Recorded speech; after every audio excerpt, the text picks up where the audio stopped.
What's up, ladies and gentlemen of YouTube? It is Adam here with thehighestreturn.com, wanting to talk to you about current events. So, as I've mentioned in quite a few of my videos, Bitcoin is a good hedge against the US dollar. As you've seen in the past few weeks, Bitcoin has been crazy. It has gone from the ten thousands all the way to the 40,000s.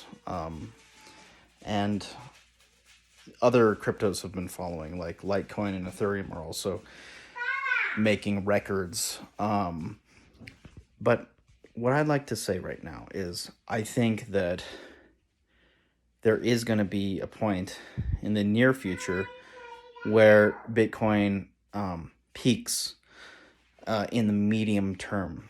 And what I mean by that is, just like the other runs that Bitcoin has had, there are stimuli that are driving the prices up.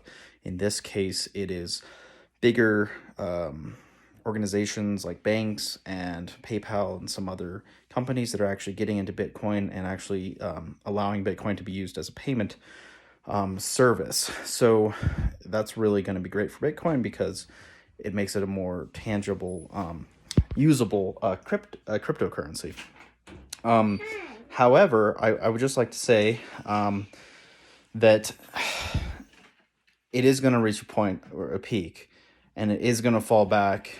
And the amount of fallback I'm expecting not to be super big because more entities are into it. The Federal Reserve has really not gotten involved at all. And if anything, Janet Yellen seems to be not anti-Bitcoin, I guess you put it that way. She's not pro, but she's also not anti.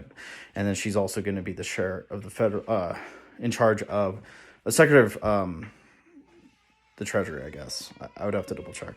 She's going to be part of Biden's administration. Anyways, the only thing that may be concerning is there's going to be a little bit more of a crackdown in terms of agencies want to tax Bitcoin transactions, and I see that happening. But Bitcoin is becoming more legitimized. Can I take this off? Not right now. It's not becoming more legitimized. I'm making a video, okay? So I think that you won't see as big of a pullback. At most, I would say Bitcoin probably, at most, would go down to $20,000 again. And if it does, I definitely start dollar cost averaging and buying more.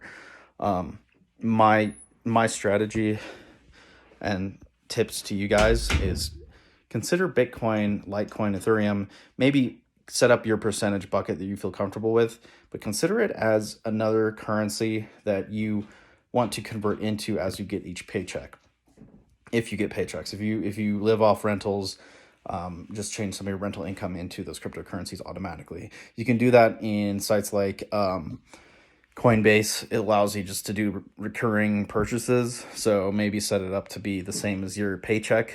And this is really not a new thing. In other countries, a lot of other countries actually do this for the US dollar. They actually go to their mall like every paycheck and then convert some to US dollar because their local currency has too much inflation. So this is the same thing with the US dollar. Everything else is going up except for the US dollar. So you have stocks, you have real estate, you have Bitcoin, everything else is going up. Which means it's really just the US dollar going down to some extent.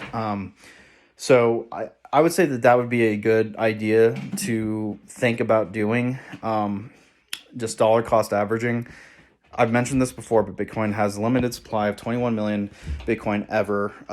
The US dollar has no limit to how many can be printed. So the number of millionaires out there is just going to keep increasing, and not every millionaire is going to even be able to have one Bitcoin ever. Just keep that in your mind. There's already more millionaires than Bitcoin that will ever be mined. So just think about that. That's all I had for today. Adam with highestreturn.com. Thanks. Bye.